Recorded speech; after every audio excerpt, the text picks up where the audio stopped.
जिंदाबाद, अखिलेश भैया जिंदाबाद, समाजवादी पार्टी जिंदाबाद, समाजवादी पार्टी जिंदाबाद, अखिलेश भैया जिंदाबाद, अखिलेश भैया जिंदाबाद।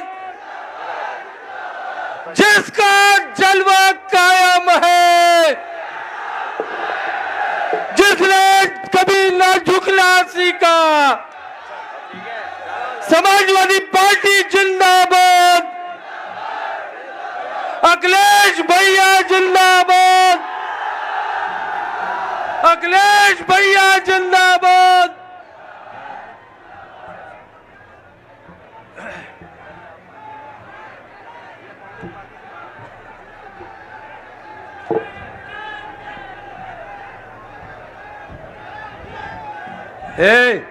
अब चुप रहो।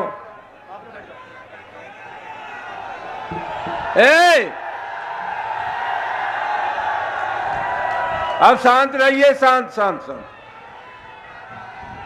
अरे भैया आ रहे, भैया आ रहे, भैया आ रहे।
अब आप लोग बैठ जाओ भाई, ये बैठो ना।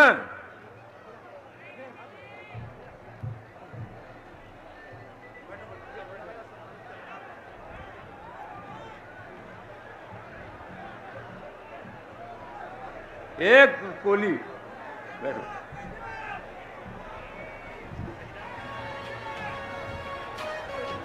माननीय अध्यक्ष जी, शब्बीर अब्बास हमारे शहर के बहुत ही प्रमुख नेताओं में से एक हैं। उन्होंने एक लंबा समय कांग्रेस पार्टी में बिताया। पिछली बार वो उत्तर विधानसभा से बसपा के उम्मीदवार थे। शब्बीर अब्बास अपने सैकड़ों साथियों के साथ आज बसपा छोड़ करके समाजवादी पार्टी में शामिल हो रहे हैं।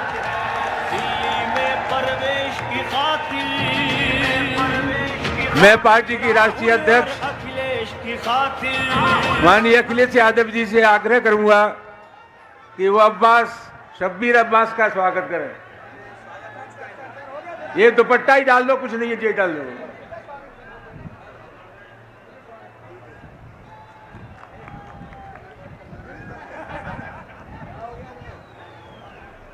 इनके साथ जो साथी हैं वो अख्तर हुसैन फिरोजाबाद, अकील अब्बास, जमील अब्बास, शरीफ काले, सब्बा, अदनान कुरैशी, अली मोहम्मद, शमी अब्बास, मानपाल सिंह, सानू कुरैशी, नासिर अब्बास, वकील खान, उस्मान अब्बास। दोस्तों, अरे बंद कर रहे,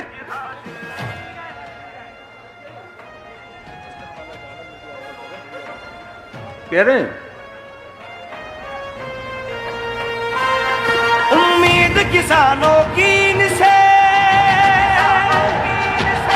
मजदूरों की आस यही है, देश बदलना है इनको ही, बहनों का विश्वास यही है, जन जन की आवाज यही है, दिल्ली में प्रवेश की खातिर, राहुल और अखिलेश की खातिर, वोट करो इस देश की खातिर, वोट करो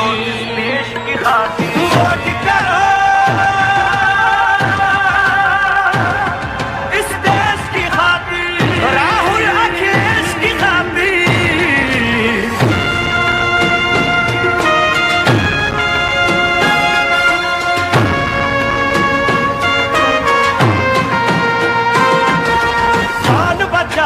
लोकतंत्र को अब तो इन्हीं से आशा है, सच पूछो तो इनका जीवन, समाजवाद की परिभाषा है, अब भारत का नारा यही है, दिल्ली में प्रवेश की खातिर, राहुल और अखिलेश की खातिर, वोट करो इस देश की खातिर, गठबंधन है ये इंडिया का गठबंधन है, गठबंधन है ये इंडिया का गठबंधन है।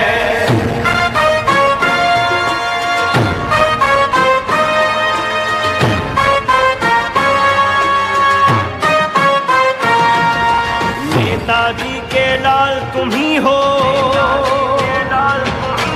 और देश का मान तुम ही हो, कृष्ण कन्हैया के वंशज हो, यज्ञकुल का सम्मान तुम ही हो, अब धर्म युद्ध को लड़ना है तो दिल्ली में प्रवेश की खातिर, राहुल और अखिलेश की खातिर, वोट करो इस देश की खातिर, गठबंधन है ये इंडिया का गठबंधन है, गठबंधन है ये इंडिया का गठबंधन है। ये जो लोग ऊपर खड़े हैं, नीचे उतर रहे, मर जाओगे, लाल कमीज नीचे आओ, अरे उतर यार नीचे यार।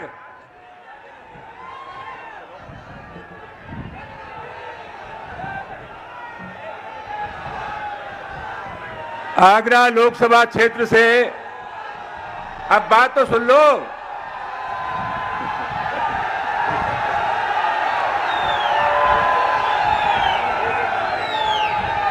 आगरा लोकसभा क्षेत्र से गठबंधन के प्रत्याशी भाई सुरेश चंद्र करदम से मैं आग्रह करता हूं कि वो माननीय राष्ट्रीय अध्यक्ष जी का स्वागत करें।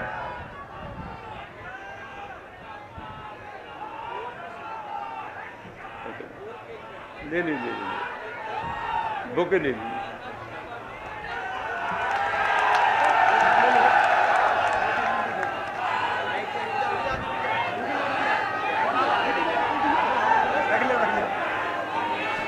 फतेहपुर सीकरी लोकसभा क्षेत्र से गठबंधन के कांग्रेस प्रत्याशी भाई रामनाथ शिखरवाल से आग्रह है कि माननीय अध्यक्ष जी का स्वागत करें। मैं भाई रामनाथ सिकरवार से आग्रह करूंगा कि आए और 2 मिनट में माननीय राष्ट्रीय अध्यक्ष जी का स्वागत करें। रामनाथ सिकरवार।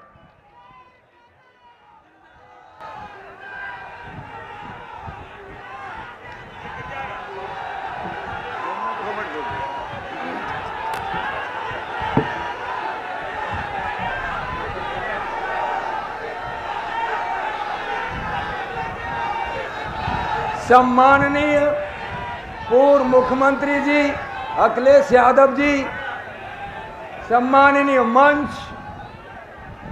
मेरे सामने उपस्थित सभी भाई बहन बुजुर्ग नौजवानों और जांबाज शेरों, समय नहीं है बोलने के लिए, बोलना तो बहुत कुछ था। हल्ला मचाओगे तो क्या करोगे, हल्ला मचाओगे तो जीवन में क्या हासिल करोगे, फिर गुलामी के जंगलों में फंस जाओगे। आप सुनना तो सीखिए, आप सुनना तो सीखिए। अगर हम बोल रहे हैं, अगर हम बोल रहे हैं तो जरा सुनिए, जरा सुनिए। मैं बसपा पार्टी से बात करना चाह रहा हूं। बसपा पार्टी अगर बसपा को वोट देगी तो फायदा किसका होगा? बीजेपी का? और नहीं, बसपा पार्टी बसपा के कैंडिडेट को वोट देगी तो फायदा बीजेपी को होगा। और बसपा का कैंडिडेट जीता तो जीतने के बाद बीजेपी में जाएगा। गलत कह रहा हूं, सही कह रहा हूं? तो बसपा के लोगों ने बसपा छोड़ के गठबंधन में आ गए हैं, उनका स्वागत करता हूं।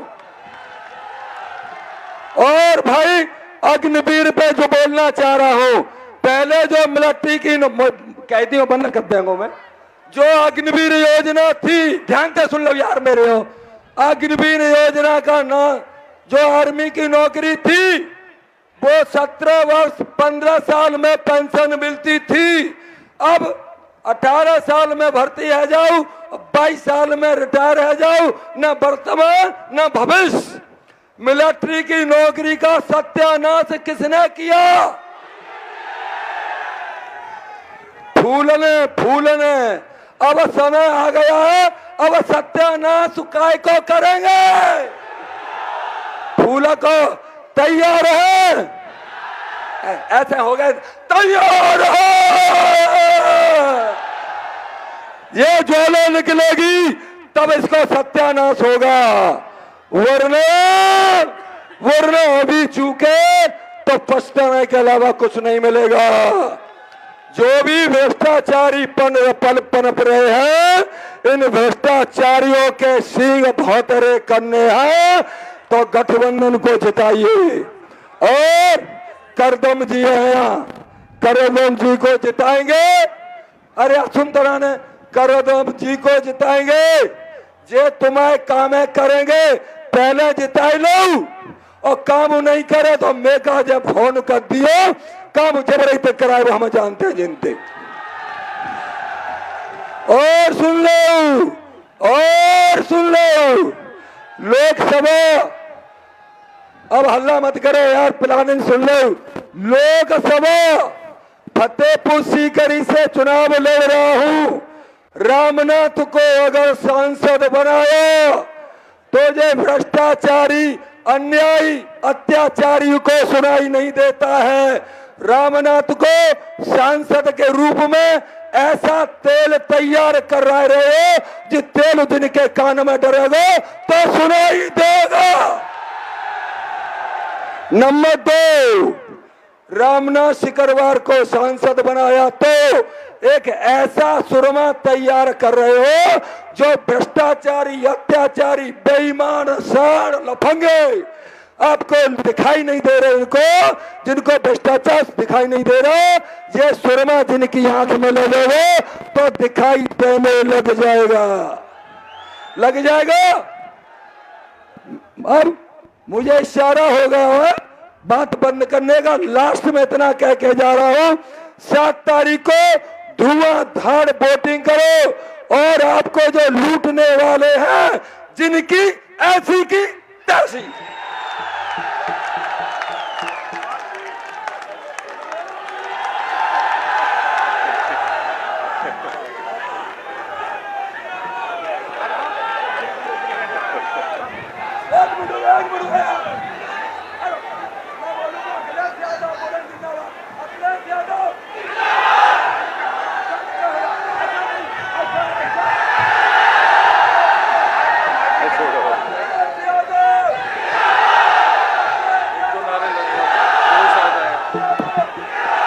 अखिलेश भैया जिंदाबाद,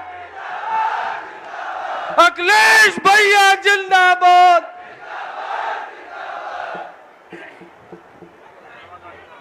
अब आगरा लोकसभा क्षेत्र के प्रत्याशी भाई सुरेश चंद्र करदम से आग्रह आए और वोट मांगे। सुरेश चंद्र करदम।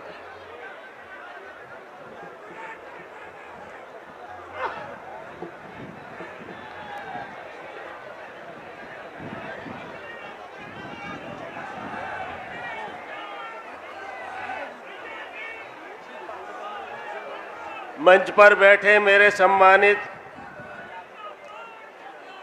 नेतागण, हमारे राष्ट्रीय अध्यक्ष, गठबंधन के राष्ट्रीय अध्यक्ष मान्यवर अखिलेश यादव जी और गठबंधन के राष्ट्रीय अध्यक्ष मान्यवर राहुल गांधी जी, गठबंधन पार्टी ने सुरेश चंद्र करदम को टिकट दिया है, मगर जिताना आपको है। आप कैसे जिताएंगे ये आप देखते कर लीजिए, और कैसे गठबंधन की सरकार दिल्ली में बनेगी ये आपको ही तय करना है। मैं तो यही आपसे अपील करूंगा, गठबंधन सरकार को जिताएं, जल्दी से जल्दी दिल्ली में सरकार बनाएं। यही जय भीम, जय भारत, जय समाजवादी पार्टी, जय गठबंधन पार्टी, जय आप पार्टी। धन्यवाद।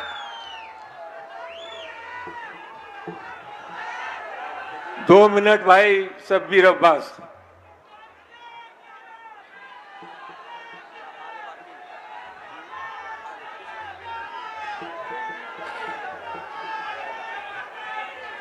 आज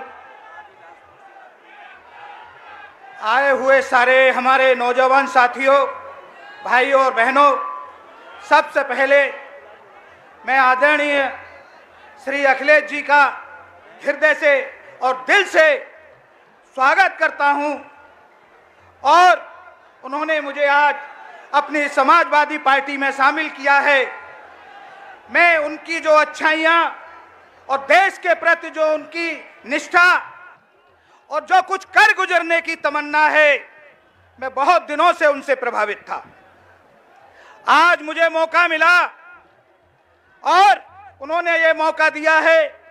मैं विश्वास दिलाता हूं अपने सभी भाइयों को कि मैंने धर्मनिरपेक्षता की जो राजनीति की है आज 30-35 वर्षों में, आज मुझे फिर आपके नेतृत्व में जो मौका दिया गया है, मैं बखूबी जिस तरीके से आपके सुख और दुख में और दर्द में शामिल होकर आपकी सेवा करता रहा हूं, अब और रात और दिन आपकी सेवा मैं करूंगा। मैंने अभी हाल ही में बहुजन समाज पार्टी से अपना त्याग पत्र देकर आपके बीच में मैं उपस्थित हुआ हूं। उसका एक बहुत बड़ा कारण है। कारण सबसे बड़ा यह था कि एक तरफ पूरी देश की जनता चिल्ला रही थी कि इंडिया गठबंधन होना चाहिए। भारतीय जनता पार्टी की बात आप सब जानते हैं, सब लोग कह चुके हैं, आपको उनके तिल तिल की मालूम है कि ये किस तरीके की पार्टी है। आदरणीय बहन जी से काफी दिन तक निवेदन किया गया कि आप गठबंधन में शामिल हो जाइए, आप गठबंधन में शामिल हो जाइए, लेकिन उनकी तरफ से कोई हाँ या ना का उत्तर नहीं आया। मेरा दिल क्षुब्ध हुआ कि अगर हम शामिल नहीं होते हैं तो भारतीय जनता पार्टी को इस देश से कोई रोक नहीं सकता है। लेकिन मैं धन्यवाद करता हूं आदरणीय अखिलेश जी का, उनकी हिम्मत का दाद देता हूं कि आदरणीय अखिलेश जी और राहुल जी ने मिलकर इधर देश की जो जनता देख रही है, आप ही की तरफ देख रही है। अगर यह देश तरक्की करेगा तो आपके नेतृत्व में करेगा, इसका लोकतंत्र बचेगा तो आपके नेतृत्व में बचेगा। आज जिस तरीके से जनता में जोश है, उस जोश को हमको बरकरार रखना है। 7 तारीख को जो होने वाला चुनाव है, उस चुनाव में आदरणीय बहन जी ने तो गठबंधन नहीं किया, लेकिन उनका जो कोर वोट कहती थी, उन्होंने अब गठबंधन इंडिया गठबंधन से गठबंधन कर लिया है और बहुत सारा वोट इंडिया गठबंधन को मिलेगा, ऐसा मेरा विश्वास है।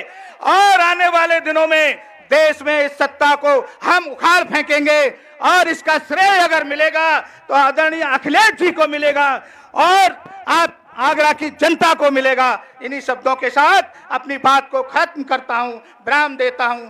जय हिंद, जय समाजवाद, जय भारत, जय अखिलेश जी।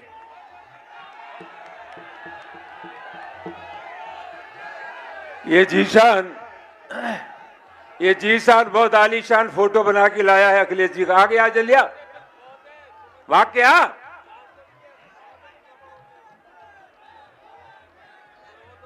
जल्दी जल्दी।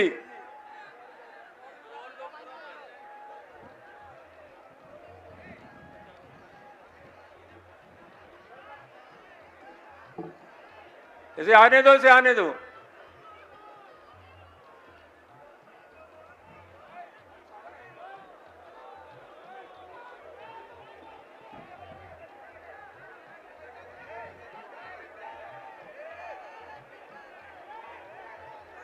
जल्दी आ जल्दी।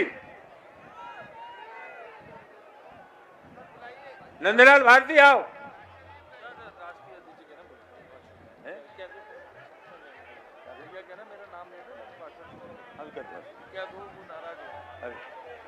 ऐसे आ जाने दो, जैसे ही जाने दो, इसे आ जाने दो यार। नंदलाल आओ।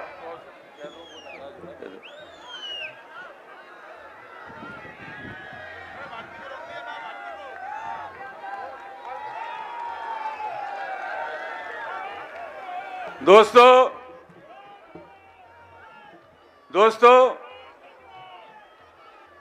मैं जानता हूं कि आप पार्टी के राष्ट्रीय अध्यक्ष और देश के जन जन के नेता श्री अखिलेश यादव जी को सुनने के लिए बेताब हैं। बगैर किसी विलंब के मैं राष्ट्रीय अध्यक्ष जी से आग्रह करता हूं कि आएं और इस सभा को संबोधित करें।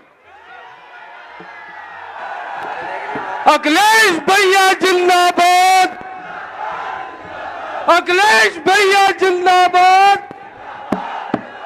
अखिलेश भैया जिंदाबाद। आप लोगों के बीच में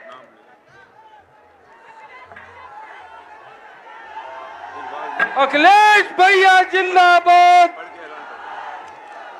एक साथ सब लोग नारा लगाए, अखिलेश भैया जिंदाबाद, अखिलेश भैया जिंदाबाद, अखिलेश भैया जिंदाबाद। जिसका जलवा कायम है, जिसने कभी न झुकना सीखा,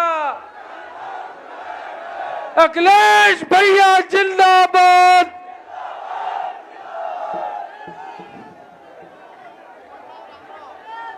मंच पर हमारे साथ समाजवादी पार्टी के बहुत ही वरिष्ठ नेता, राज्यसभा में सांसद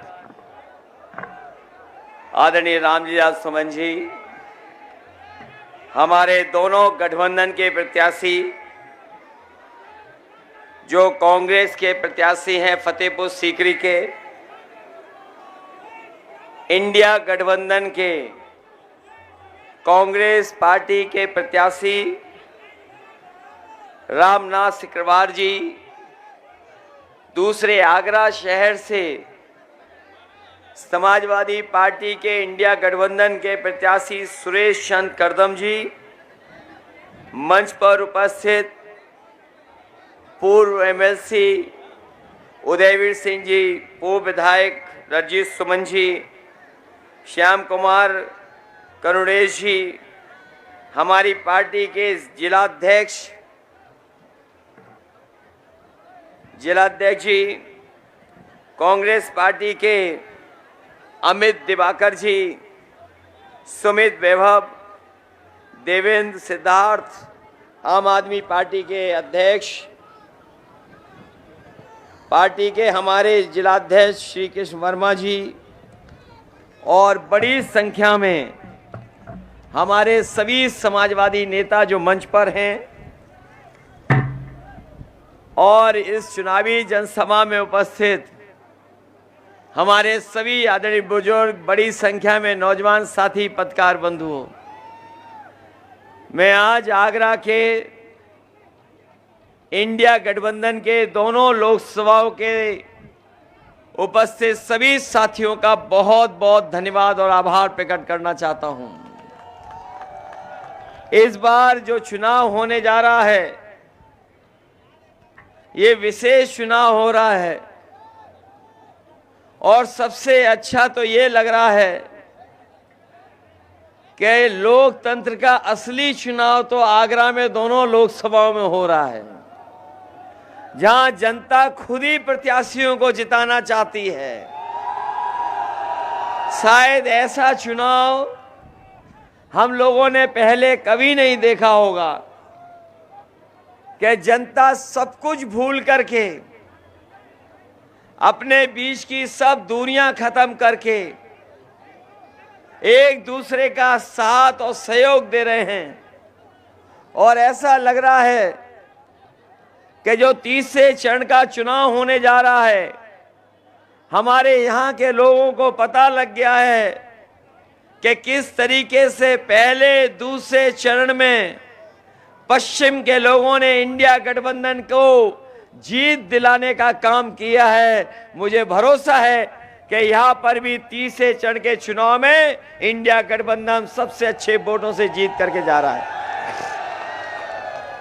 मुझे याद है जब यहाँ पर कांग्रेस पार्टी की यात्रा आई थी आगरा में, मैं अपने सभी नेताओं का और यहाँ पर उपस्थित सभी कार्यकर्ता साथियों का मैं विशेष धन्यवाद इसलिए दूंगा कि जिस समय यात्रा आगरा से होकर के आगे जा रही थी, सबसे ऐतिहासिक स्वागत अगर कांग्रेस पार्टी का यहां पर किसी ने किया था तो समाजवादी और कांग्रेस पार्टी के लोगों ने मिलकर के स्वागत किया था। और उसका परिणाम यह हुआ कि हवा और माहौल इंडिया गठबंधन के पक्ष में बन गया। ये लोग जो विरोधी लोग आ रहे हैं बीजेपी के, बताओ इनके 10 साल के कार्यकाल में क्या किसी के जीवन में कोई बदलाव आया है? ये वही भारतीय जनता पार्टी के लोग हैं जिन्होंने झूठी बातें और वादे झूठे किए। पहले तो किसानों से कहा कि तुम्हारी आय दोगुनी हो जाएगी। हमारे किसान भाई भी होंगे, उनके परिवार से जुड़े लोग भी होंगे। बताइए क्या किसानों की आय दोगुनी हो गई? और ये नौजवान जो बड़ी संख्या में खड़े हैं, इस सरकार ने कहा था कि हर साल 2 करोड़ नौकरी देंगे। ये तो सब बेरोजगार नौजवान खड़े हैं, नौकरी नहीं मिली। ये वही नौजवान हैं जो नौकरी और रोजगार के लिए मौका ढूंढ रहे हैं कि कब उन्हें रोजगार या नौकरी करने का मौका मिलेगा। और बीजेपी की सरकार का कोई भी परीक्षा बिना पेपर लीक के पूरी नहीं हुई। और ये जो पढ़े लिखे नौजवान हैं, जिन्होंने मेहनत की होगी, तैयारी की होगी, जिन्होंने कोचिंग की होगी और कई साल इंतजार किया था परीक्षा का कि उन्हें परीक्षा पास करके नौकरी मिलेगी, लेकिन उत्तर प्रदेश की एक एक परीक्षा लीक हो गया पेपर उसमें। और कोई एक परीक्षा का पेपर लीक नहीं हुआ है, 10 से ज्यादा परीक्षाओं के पेपर लीक हो गए। ये जो सरकार वाले हैं दूसरों को कह रहे हैं कि उन्हें गीला हो जा रहा है, न जाने क्या क्या बातें कह रहे हैं। ये बताओ, इस सरकार में लीकेज कहां पर है? इस सरकार में लीकेज कहां है जो सब पेपर लीक हो रहे हैं? कहीं तो लीकेज होगा, तभी तो पेपर लीक हो रहे हैं। मैं अपने नौजवानों से कहना चाहता हूं, फार्मूला याद रखना। इस सरकार ने 60 लाख बच्चों का भविष्य छीना है। नौकरियां जिनको नहीं दी पेपर लीक से 60 लाख बच्चे दुखी हैं, परेशान हैं, उनके भविष्य में अंधकार कर दिया पैदा।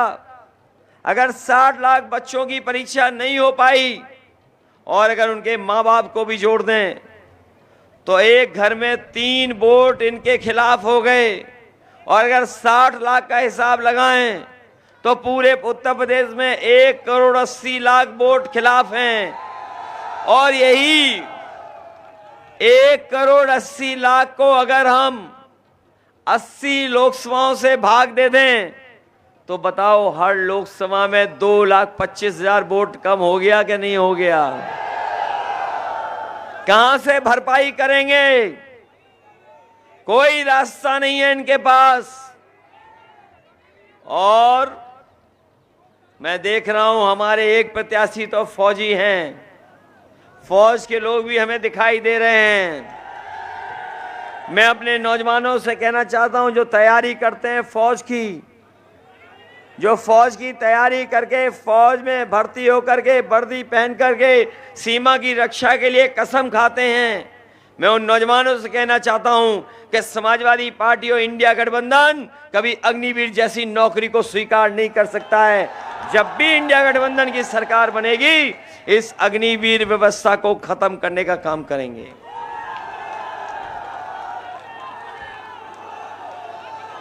ये जो अग्निवीर 4 साल की नौकरी है, इसमें कोई सुविधा नहीं है, कोई उसके भविष्य के लिए चिंता नहीं है। शहीद हो जाएगा तो कोई सम्मान भी नहीं पाएगा। 4 साल की अधूरी नौकरी दे दी, अभी तो फौज में दी है। हम अपने खाकी पहनने वाले भाइयों से भी कहना चाहते हैं, ये बीजेपी की सरकार आ गई तो अग्निवीर तो 4 साल की नौकरी थी, इन खाकी वालों की 3 साल की नौकरी हो जाएगी।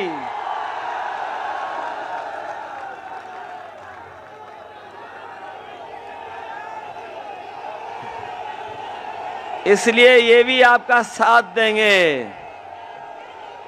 ये भी साथ देने जा रहे हैं आपका। और कभी कभी पत्रकार साथी पूछते हैं ये कैसे कह सकते हो कि 3 साल की नौकरी हो जाएगी? तो मैं उनसे सवाल पूछता हूं कि बताओ किसी को पता था कि 4 साल की फौज की नौकरी हो जाएगी? बताओ आगरा वालों, आपको पता था कि नोटबंदी हो जाएगी? ये जो अग्रवाल जी बैठे हैं हमारे थोड़ा बहुत कारोबार करते होंगे, इन्हें भरोसा दिलाया गया था कि जीएसटी से इनका व्यापार ठीक हो जाएगा।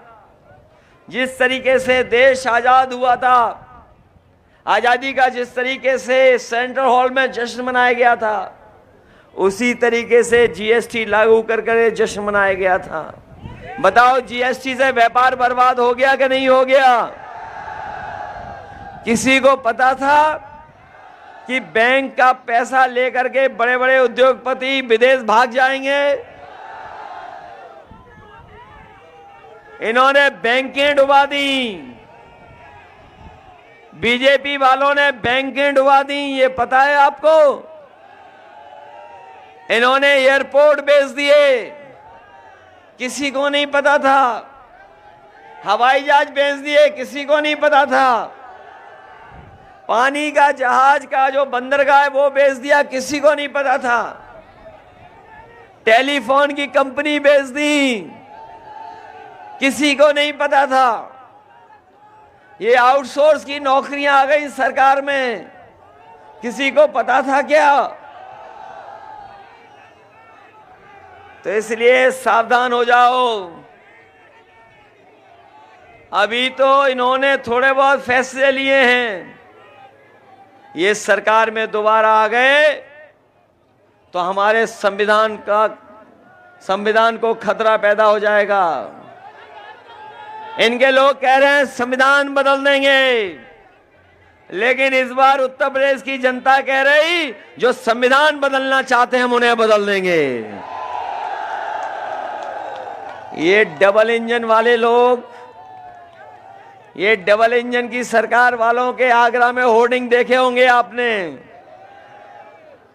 ये जो बड़ी बड़ी होर्डिंग लग गई हैं डबल इंजन वालों की, लेकिन उसमें एक इंजन गायब है।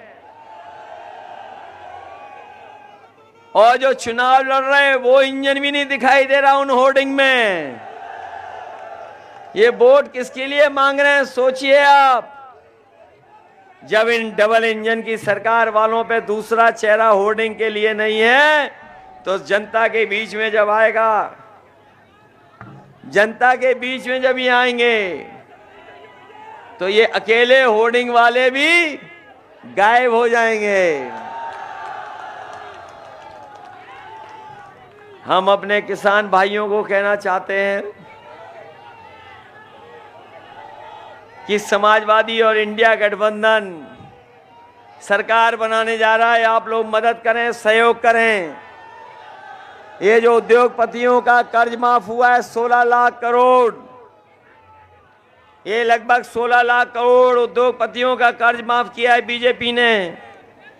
हम लोगों की सरकार बनेगी तो अपने किसानों का कर्ज माफ होगा, पूरा का पूरा कर्ज माफ होगा।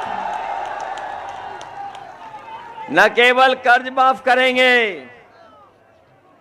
बल्कि अपने गरीबों को राशन भी गुणवत्ता के साथ देंगे। जो लोग साथी जानते होंगे राशन जो मिल रहा है वो किसी लायक राशन नहीं है। पिछली बार जब इन्हें वोट चाहिए था तो बताओ रिफाइंड तेल दे रहे थे, चना दे रहे थे, नमक भी दे रहे थे। बताओ अब क्या दे रहे हैं? क्या दे रहे हैं अब? इसलिए समाजवादी पार्टी ने तय किया है जिस तरीके से संपन्न लोग शहर में पैकेट का स्वादिष्ट और पौष्टिक आटा खाते हैं, तो राशन को भी और राशन की गुणवत्ता को भी अच्छा करेंगे और पौष्टिक आटा के साथ साथ डाटा भी फ्री देंगे। और डाटा इसलिए फ्री दे रहे हैं क्योंकि आजकल बिना डाटा के कुछ चल ही नहीं रहा है। आजकल डाटा से ही सब कुछ हो रहा है। जो कुछ जानकारी हासिल करनी है, पढ़ाई लिखाई करनी है, अपना मोबाइल चलाना है, सरकारी जानकारी हासिल करनी हो, अपना फॉर्म भरना हो, ऑनलाइन पढ़ाई करनी हो। याद है आपको जब कोरोना था, जब स्कूल कॉलेज बंद हो गए थे, जो संपन्न लोग थे उनके घर परिवार के बच्चों का साल खराब नहीं हुआ, लेकिन गरीब परिवार के बच्चे जिनके पास साधन नहीं था, जिनके पास कंप्यूटर नहीं था, लैपटॉप नहीं था, अच्छा मोबाइल नहीं था, उनका 1 साल 2 साल चला गया।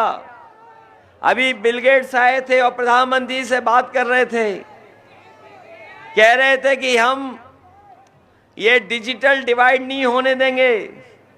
ये टेक्नोलॉजी की वजह से जो भेदभाव पैदा हो रहा है अमीर और गरीब के बीच में, ये नहीं होने देंगे।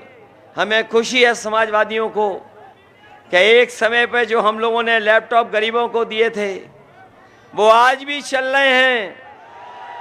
और अपने नौजवानों गूगल करके चेक कर लेना, हम लोगों ने तो 7 साल पहले दिए थे, लेकिन अमेरिका के कई शहर हैं वो अपने गरीब लोगों को सरकार की तरफ से फ्री लैपटॉप दे रहे हैं। सोचो 7 साल पहले हम लोगों ने दिया था, वो आज काम अमेरिका में हो रहा है। लेकिन इस सरकार ने समाजवादियों से नकल तो की। हमारा लैपटॉप इतना बड़ा था, इनका मोबाइल इतना हो गया। अगर ऑन करने में हम वो नेताजी दिखाई देते थे तो इन्होंने जो पेपर लीक करते हैं उनकी अपनी फोटो लगा दी उनमें,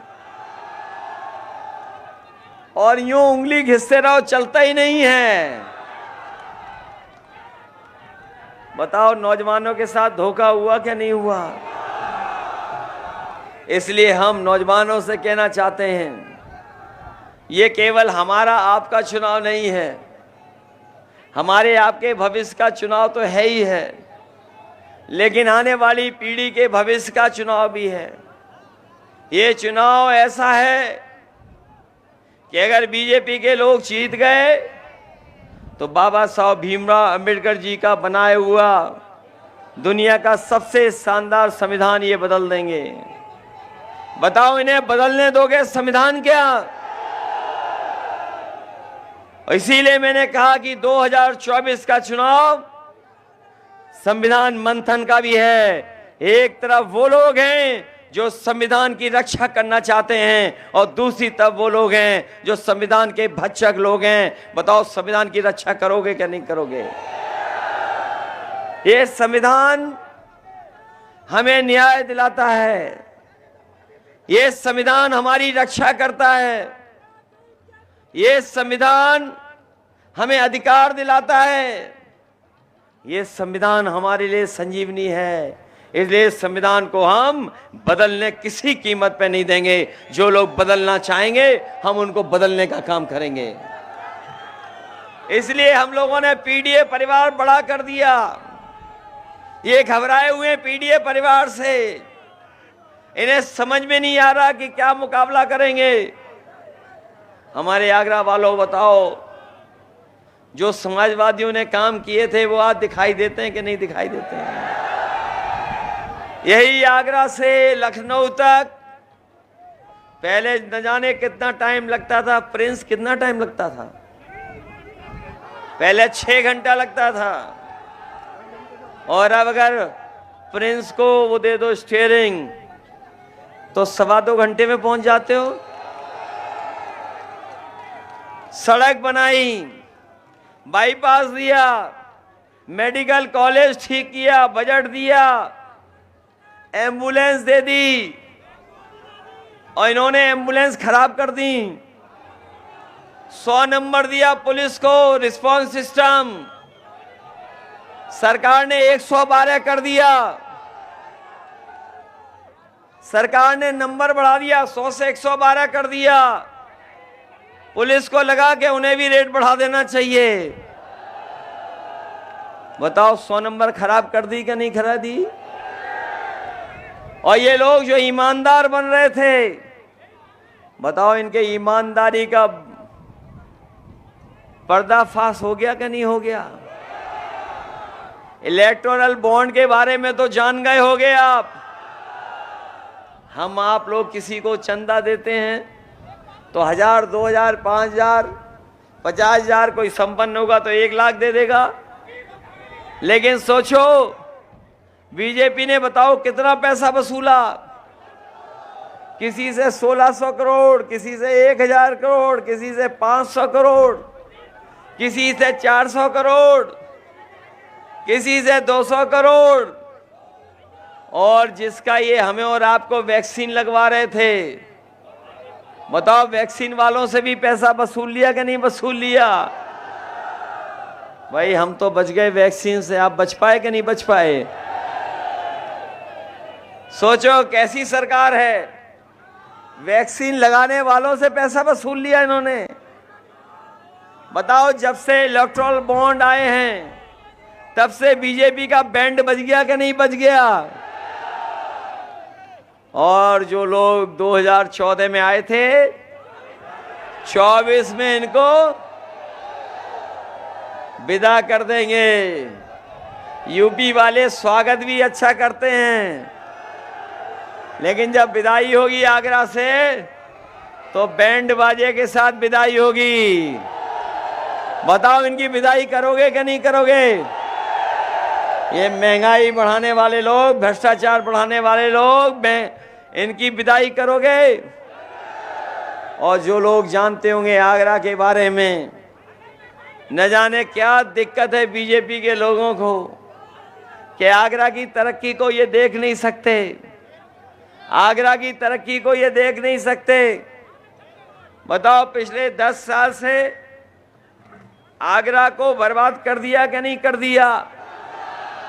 और मुझे याद है दिल्ली वालों ने जब पहला भाषण दिया था, जब आगरा में आकर के पहला भाषण दिया था, तो इन्होंने कहा कि टूरिज्म की वजह से $1 ट्रिलियन की डॉलर की इकोनॉमी हो सकती है।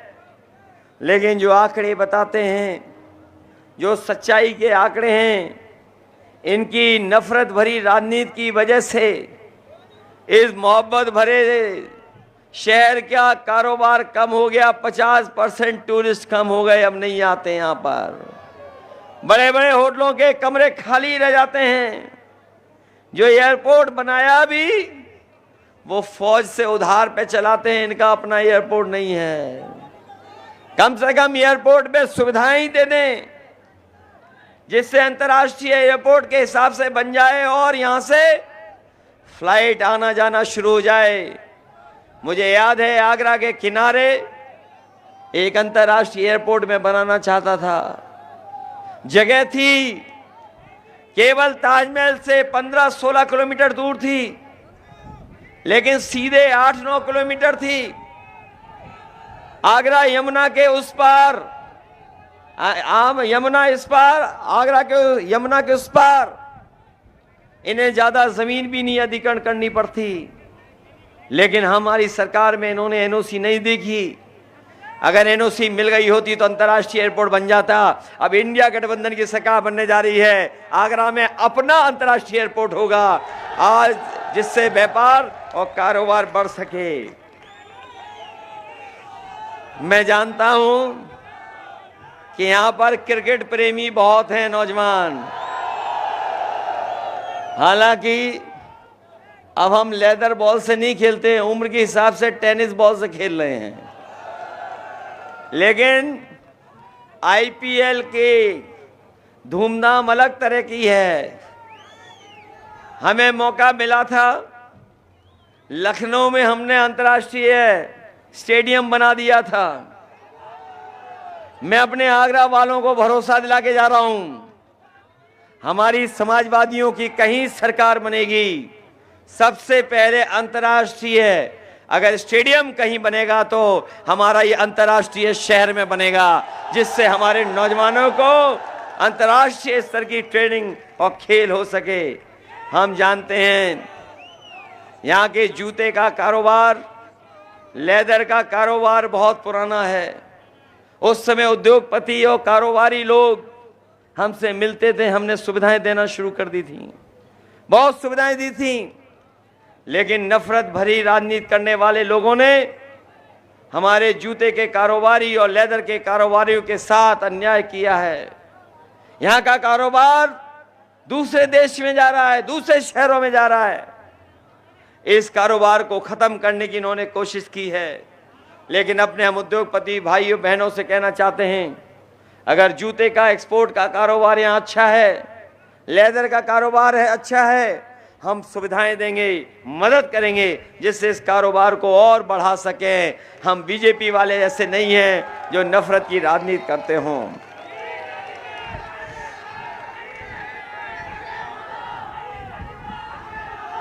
ये बीजेपी वाले बोलते ही कड़वा हैं,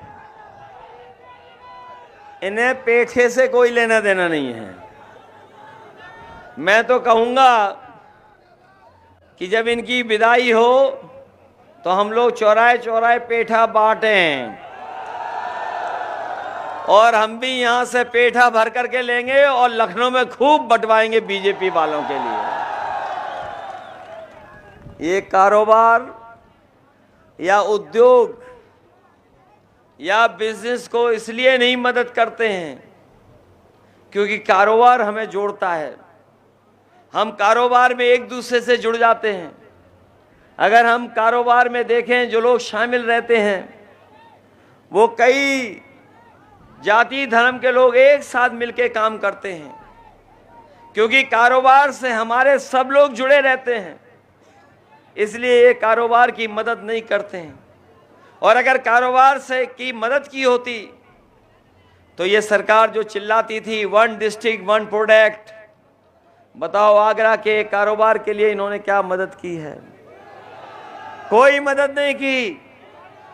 इसलिए अगर इन्होंने आपकी मदद नहीं की है तो इस बार इनको आप लोग हटाने का काम करना। ये हमारे संविदा के जो हैं सफाई कर्मचारी हैं, कहने को तो ये शहर स्मार्ट सिटी है, ये कहने को तो स्मार्ट सिटी है, लेकिन जब कभी भी हम लोग यहाँ की सड़कों से निकलते हैं तो देखते हैं कि नई भर्ती हो गई है कोई पुलिस की जो ट्रैफिक इंतजाम को देखती है। सड़कों पे हमें कोई नई भर्ती दिखाई देती है। कई बार लोग टकरा जाते हैं, जान चली जाती है।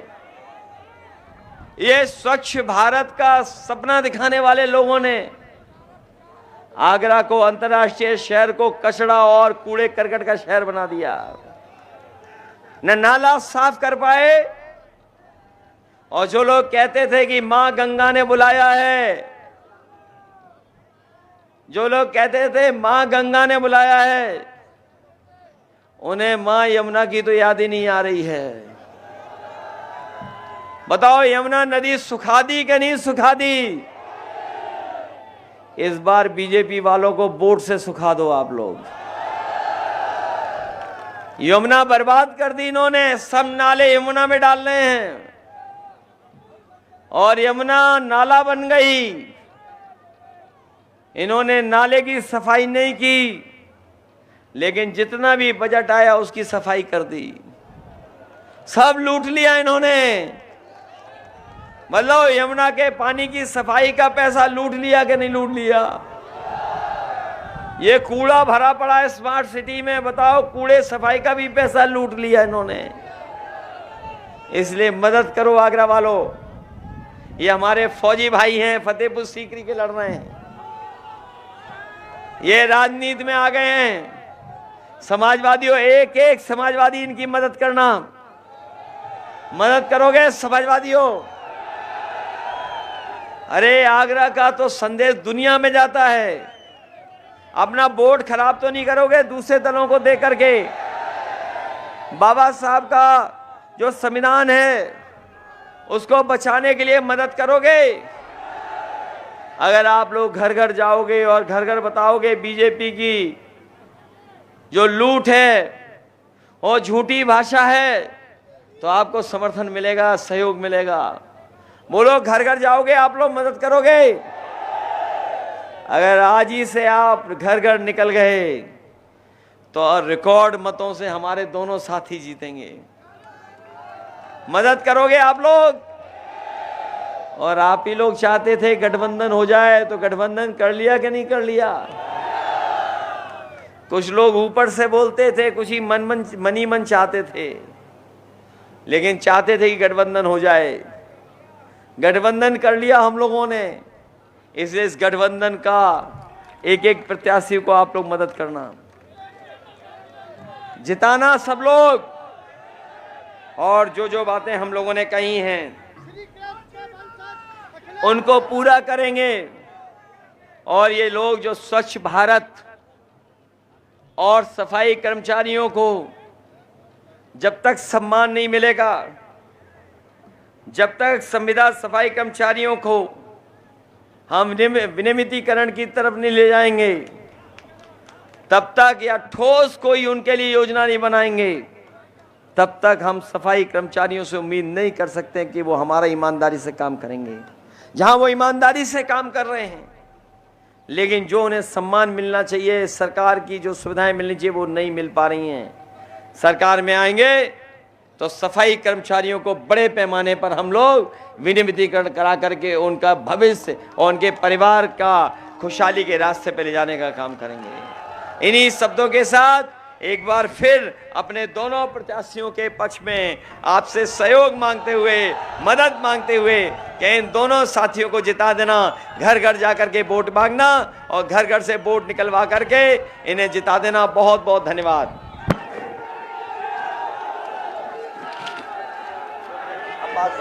सॉरी क्या नाम मैं, अरे बस बेटा बस आजा, बस। साथ ही साथ मैं शब्बीर अब्बास का बहुत बहुत धन्यवाद देता हूं। उनके तमाम सहयोगी साथी जो आज समाजवादी पार्टी में शामिल हो रहे हैं, न केवल आगरा में बल्कि फिरोजाबाद और आसपास इनके और इनके सहयोगी समर्थक जो मदद करेंगे, हम उनके बहुत बहुत आभारी रहेंगे। बहुत बहुत धन्यवाद।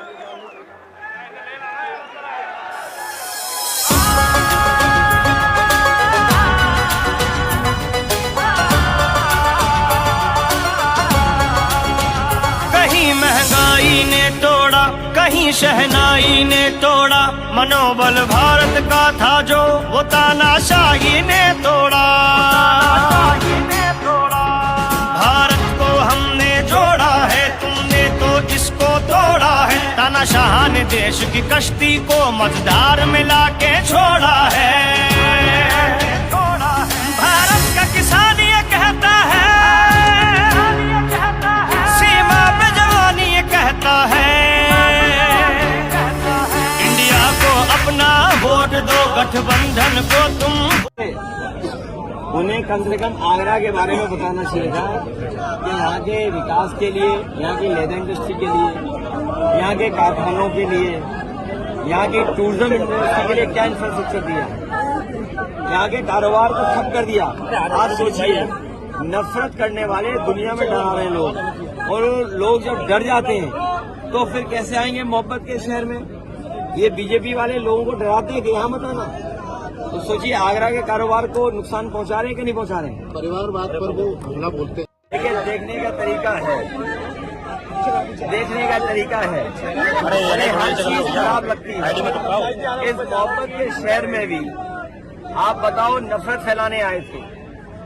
इस मोहब्बत के शहर में भी देश के प्रधानमंत्री और मुख्यमंत्री नफरत फैला रहे थे। अगर उन्होंने अपने भाषण में आगरा जैसे अंतर्राष्ट्रीय शहर के लिए अगर एक काम, एक योजना की बात की हो, जितने काम समाजवादी सरकार में हुए थे वही आगे बढ़ रहे हैं। मैं तो बात कहना भूल गया, ये जो मेट्रो चल रही है ये समाजवादियों की देन है। जितनी लाइन समाजवादियों ने बनाई थी, जो लेन बनाई थी, उतना ही पूरा कर पाए हैं। और जो सड़कों को चौड़ीकरण, बाईपास या टूरिस्ट डेवलप करने का काम समाजवादियों ने किया था, वही काम कर रहे हैं। पीएम मोदी आगरा आए तो कह रहे थे कि ओबीसी आरक्षण पर डाका डालने की कोशिश की जा रही है। जब संविधान खत्म होगा, आरक्षण खत्म हो जाएगा। संविधान खत्म होगा तो बाबा साहब भीमराव अम्बेडकर जी को मानने वाले, उनके रास्ते पर चलने वाले, उनका हक अधिकार छीन लिया जाएगा। हम इंडिया के